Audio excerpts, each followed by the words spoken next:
지난 7월 총격을 받고 숨진 아베 전 총리의 국장이 잠시 뒤인 2시부터 시작됩니다. 같은 시각 일본 국회의사당 앞에서는 대규모 반대 집회가 예정돼 있어 국장을 둘러싸고 갈라진 민심을 그대로 보여주고 있습니다. 일본 상황 알아보겠습니다. 이경화 특파원.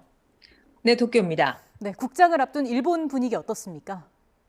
네, 아베 전 총리의 유해는 잠시 뒤 도쿄 시부야 자택을 출발해서 국장이 열리는 일본 무도관으로 향할 예정입니다. 국장을 앞두고 무도관 앞에는 일반 참배객을 위한 헌화대가 마련됐습니다. 오늘 오전 제가 현장에 다녀왔는데요. 고인을 추모하며 헌화대를 찾은 시민들의 목소리 들어보시죠. 日本人としてお礼ありがとうございましたっていうお礼を伝えたくて、それで住んでるのは奈良に住んでますからね、もう申し訳ないって謝りました。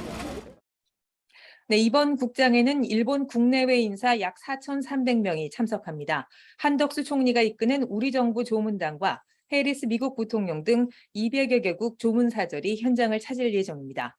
이번 국장은 지난 7월 8일 아베 전 총리가 나라시에서 참의원 선거 유세 도중 총격에 숨진 뒤 2달여 만에 열리게 됐습니다. 하지만 국장에 반대해온 일본 야당들은 대부분 불참을 결정했습니다. 이번 국장에 대비해 일본 경찰은 주요 시설에 약 2만 명을 배치하는 등 최고 수위의 경비 태세에 들어갔습니다.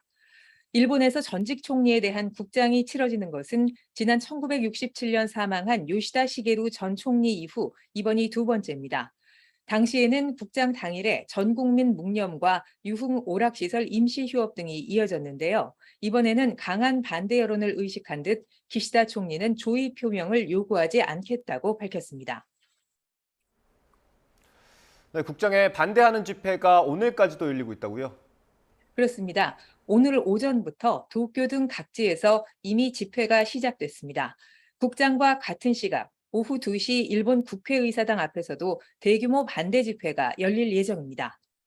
아베 전 총리를 쏜 범인은 자신의 어머니가 옛 통일교에 거액의 헌금을 한 것에 원한을 품고 범행을 저질렀다고 밝혔는데요. 지난 2달 동안 옛 통일교와 아베 전 총리를 포함해 자민당 상당수 의원들의 긴밀한 관계가 수면 위로 드러났습니다. 그 뒤 부정적인 여론이 급속히 확산하면서 전국에서 국장 반대 집회가 이어졌습니다. 참가자들의 말 들어보시죠. やっぱり安倍政治をやっぱり継続するっていうことを岸田政権として全力で表明して、それを全国民に強制していくっていうようなものとしてやられるっていうことがやっぱ絶対に許せないっていうことを。腐った関係、その中にも、安倍以降の自民党の本性というのが現れていると思います。 네, 우리 돈으로 165억 원에 이르는 국장 비용은 일본 정부 예산으로 모두 충당하는데요. 정부는 처음에 경비와 외빈 접대 비용을 빼고 발표했다가 나중에야 전체 예산을 공개했습니다. 처음에 밝힌 비용보다 7배 가까이 늘어나면서 경제 위기 속에 이런 비용을 써야 하느냐는 비판에 직면했습니다. 논란이 커지자 기시다 총리는 국장을 통한 외교 활동의 중요성을 강조했습니다.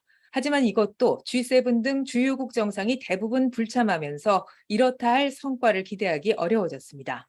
일본 보수 우익의 상징이자 총리 재임 시절 각종 부패 의혹에 휘말렸던 아베 전 총리는 정치적 평가가 여전히 엇갈립니다.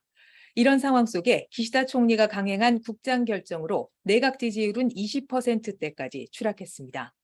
당분간 국장 후폭풍이 이어질 것으로 예상되는데 총리가 국민의 신뢰를 회복할 수 있을 것인지 지켜봐야 할 것 같습니다. 지금까지 도쿄에서 YTN 이경아입니다.